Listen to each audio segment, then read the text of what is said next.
Education સોસાયટીનો સેવા યજ્ઞ સ્વજગુભાઈ મહેતાની તિથિ નિમિત્તે વિદ્યાર્થીઓને પૌષ્ટિક પ્રસાદ તથા પ્રણવ મહેતાનું સન્માન।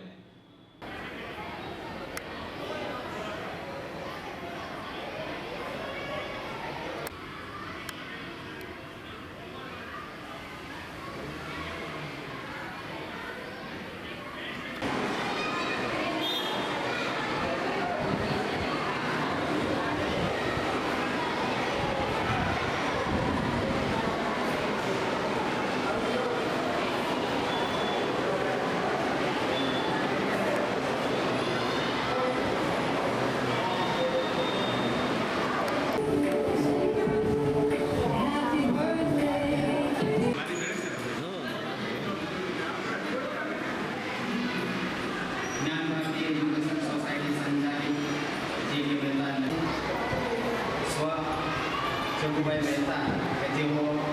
ટ્રસ્ટ મંડળના ટ્રસ્ટી હતા, તેમજ જ્યારે 1984માં આ સ્થાપના થઈ ત્યારથી પાયાના એ આપણા ફાઉન્ડેશન ટ્રસ્ટી છે। એ ઉપરાંત આ શાળામાં એમણે જે નર્સરી કેજી વિભાગ ડિપાર્ટમેન્ટ છે એમના કુટુંબ દ્વારા દાનના સહયોગ દ્વારા એ નર્સરી કેજી વિભાગ આપણે એનું બંધારણ કરેલું છે। એવા મારા જગુભાઈનો 27 તારીખે જ્યારે જન્મદિવસ હતો ત્યારે એમના કુટુંબ તરફથી અમારા નર્સરી કેજીના તમામ બાળકો અને સ્ટાફને એ ફૂડ જે છે એનું પેકેટ વિતરણ કરવામાં આવ્યું હોય એ નિમિત્તે પણ ધોરણ 1 થી 10ના તમામ વિદ્યાર્થીઓ અને સાથે સાથે સ્ટાફ પણ 55 જેટલો છે, કુલ લગભગ 1370 જેટલા વિદ્યાર્થીઓ અને સ્ટાફ એ ઉપરાંત ટ્રસ્ટીગણ અને અત્રે ઉપસ્થિત લાયન્સ ક્લબના જે મેમ્બર છે એમને પણ આ પેકેટ વિતરણ કરી અને ભવ્ય રીતે જ્યારે એનો જન્મદિવસ ઉજવાઈ રહ્યો હોય ત્યારે હું વિનંતી કરીશ અમારા ખૂબ જ પીઠ એવા ટ્રસ્ટી પન્નાબેન મહેતાને કે જેઓ અહેવાલ આ સ્કૂલનો આપશે અને સાથે સાથે જે પણ આજનો પ્રોગ્રામ છે એના વિશે આપણને કંઈક કહેશે। પન્નાબેન મહેતા।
યોગેશભાઈ પવાર, ઉદયભાઈ વિસાણી અને ખૂબ જ જેમણે ખંતથી અને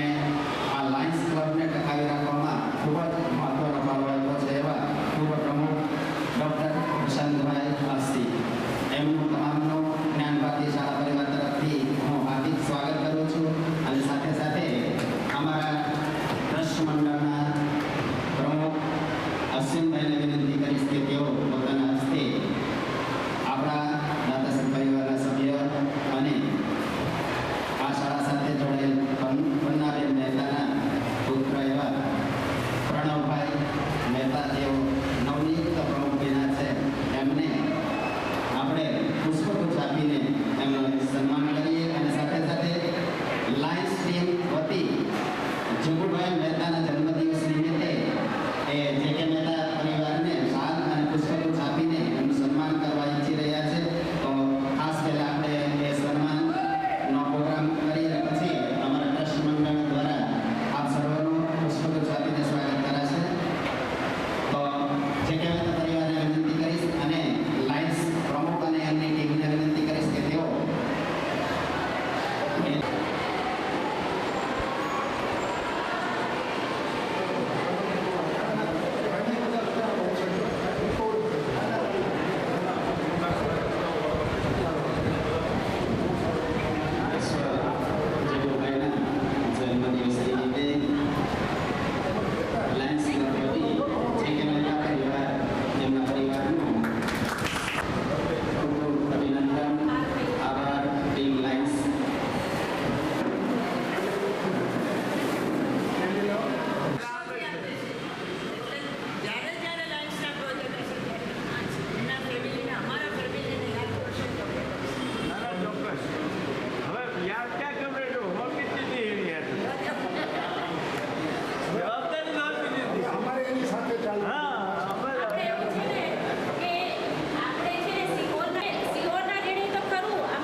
દિવસની ઉજવણીમાં સહભાગી થયા તે ઉપરાંત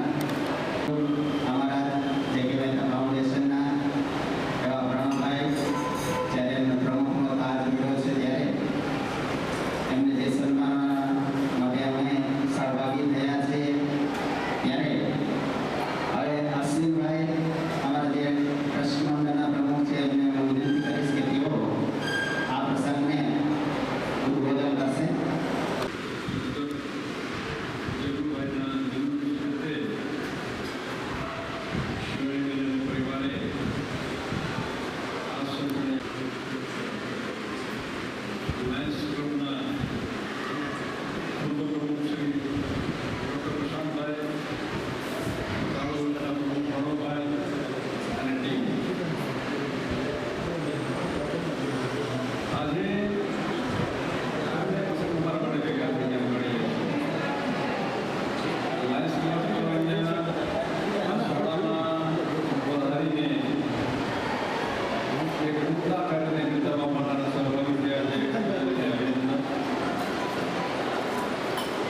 અમને જે આ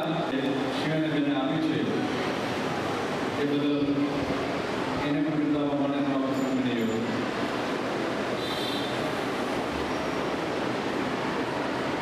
1984માં જ્યારે એક સિંહોરના શિક્ષણવિદોને વિચાર આવ્યો કે સિંહોમાં મધ્યમ વર્ગના અને નીચલા વર્ગના વાલીઓને પોસાય શિક્ષણ મળે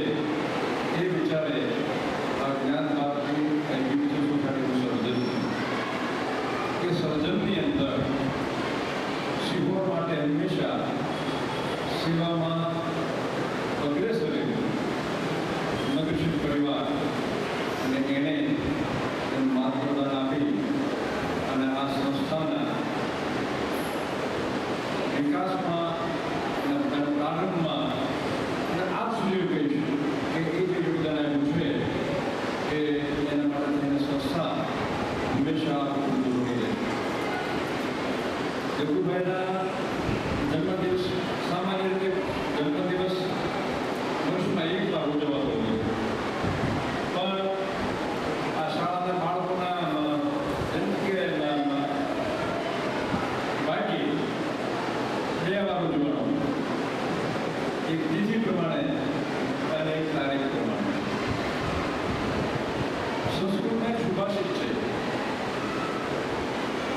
કે માણસ શરીર છોડી દે ત્યારે થાય તો કે પોતપોતાના જે સિસ્ટમ હોય એટલે આપણે એમ કે એને સંસ્કાર કરીએ, કોઈને જમવામાં આવી દેવાનું થાય, કોઈને જમીનમાં એને વધાવી દેવાનું થાય, પારસીમાં છે કુવામાં એને વધાવી દે તો પછી શું શરીર આત્મા તો હોય પછી શું તો પછી માણસના કર્મોને યાદ કરે છે, સત્કર્મો કે દુષ્કર્મો બંને રીતે યાદ રહે છે. તો આજે જગુભાઈના જન્મદિવસે એની યાદ તાજી થાય સ્વાભાવિક છે. મારો તો વ્યક્તિગત સંબંધ ધાર્મિક રીતે આજે હતો જે કહીએ એના જીવનમાં જેટલું એને યોગદાન એના વેપાર ધંધામાં આવ્યું છે એથી જરાક ઓછું નહીં કહી શકું એવું એણે ધાર્મિક અને આધ્યાત્મિક ક્ષેત્રે પણ સારું યોગદાન આપ્યું. આજે એ પ્રસંગને યાદ કરી અને અમે ધન્યતા આપીએ છીએ. તો પ્રણવભાઈના જે આ પત્રગ્રહણ સમારોહ હતો એમાં મેં પહેલી વાર કદાચ મને આપણો ઓછું થતું છે પણ પહેલી વાર મેં સાંભળ્યું કે આર્થિક પ્રવૃત્તિઓ અને મને જરાક તે એવી છે કે ફોટા માત્ર મારતો નથી કે વાસ્તવિક સ્થિતિ હોય છે એને ઉજાગર ન કરીએ. સચ્ચિદાનંદજીએ દત્તને કીધું છે કે જે સમાજ સદગુણીઓનું સન્માન કરતો નથી એ સમાજ નગુણો કહેવાય. તો લાયન્સ ક્લબની અંદર આમ તો ડૉક્ટર સાહેબનો પરિચય ઘણા વર્ષથી છે પણ મને સમારોહમાં એવું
છે